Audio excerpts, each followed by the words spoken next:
Magandang tanghali sa inyo mga buddy.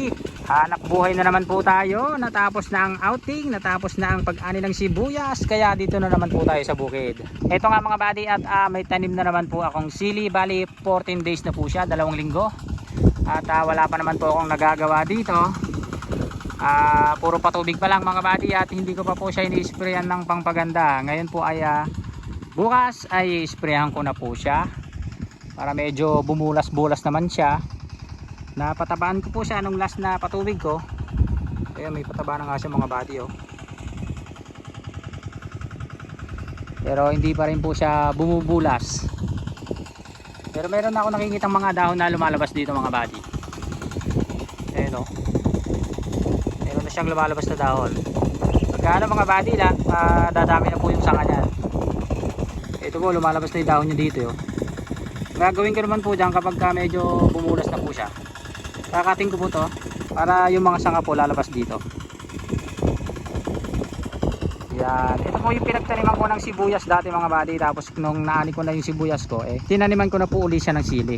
Bali inisprayan ko po muna siya ng pandamo mga 1 linggo. Nung natuyo po yung damo saka ko po siya tinaniman ng sili. Para lang sa ganun na hindi naman po masyadong madamo yung sili natin kapag ayun nga po kapag naitanim lang ganyan. O diba, mas malinis po siyang tignan. Itong balong ko medyo naghihingalo na mga buddy. Kailangan po ulit hukayin. Kaso nga lang wala po akong kasama ngayon. Kaya bukas po namin huhukayin yan na bata ako season. Ayun na po yung daro. Tignan natin yung balong. Ayun yung balong niya mga buddy. Mababaw na lang. Halos isang dangkal na lang po yung tubig niya. Pagka nilaksan ko pa yan matutuyo na.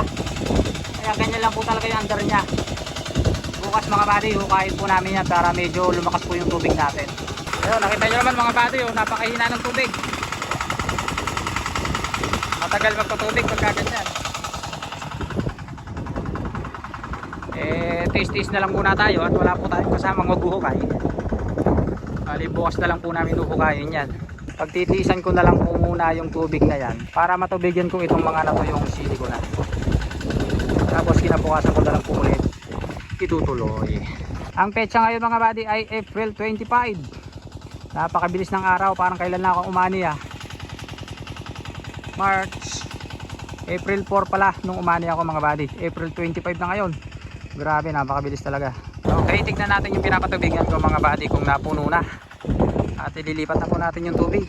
Nakita nyo naman mga buddy ilan lang po ako nagpatubig dito, mga 2 araw pa lang yata. Pero yung lupa kita nyo parang tigag na mga buddy at tuyong-tuyo na Ito nga po yung pinapatubigan ko. Bali naka isang banos na ako mga buddy at malapit na po siyang mapuno. Ililipat na po natin yung tubig doon.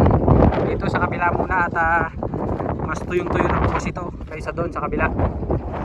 Unahin na natin dito sa tapat ng kubo. Ayan, dito na natin uunahin mga buddy at yung lupa niya ay talaga naman titigag na. Saan na natin dito.